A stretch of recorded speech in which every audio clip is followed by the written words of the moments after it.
پیغمبر علیہ السلام فرمائی لو جعل القرآن فی احاب ثم القی فی النار محترقت. جناب رسول اللہ صلی اللہ علیہ وسلم فرمائی کہ جب قرآن مجید پہ یو سرمن کی بن کلیشی بیا اگا سرمن اور تا گزار کی اور با پی اثر نکوی.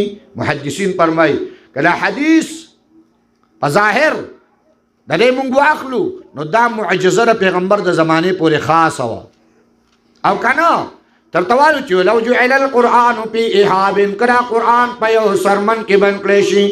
دا سرمن نا مراد انسان وجود دے دا انسان بدن کدا سڑے کو حافظ قرآن شو کدا سڑے عالم دا قرآن جوڑ شو او بیا دا عالم چکم دے دا حافظ اور تواکے نو پدوانی با اور اثر نکی. جناب رسول اللہ صلی اللہ علیہ وسلم کنز العمال حدیث نقل گئی پیغمبر علیہ السلام فرمائی چکل حافظ قرآن قبر کی خودشی رب کائنات زمکی تا فرمائی اے زمکی دا وجود مخاور کوا ولی دا پسینہ کی زمان قرآن پروت دے.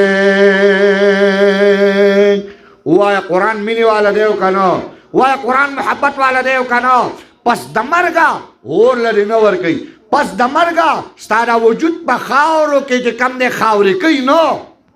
قرآن تمہرا منی والا کتاب دے قرآن تمہرا محبت والا کتاب دے. خدا را زمان مدرسہ ددق منی دے کتاب ددق محبت دے کتاب ددق وفا دے کتاب درس تلے در کئی زمان مدرسہ سبق دادر کئی ددق منی والا جوڑ شا ددق محبت والا جوڑ شا. رب کائنات دے دا قاری سیب دا سعی کوششون قبولو گرزی. رب کائنات دے دا قاری سیب دا کوششون پخپل عالی دربار کی دا قبولیت او د خپل عالی دربار نه د کامیابی او د کامرانی عظیم ذریعہ وګرځي. دا کله علاقه الله تعالی په قرآن باندې منور کی الله تعالی دا په قرآن باندې خسته کی.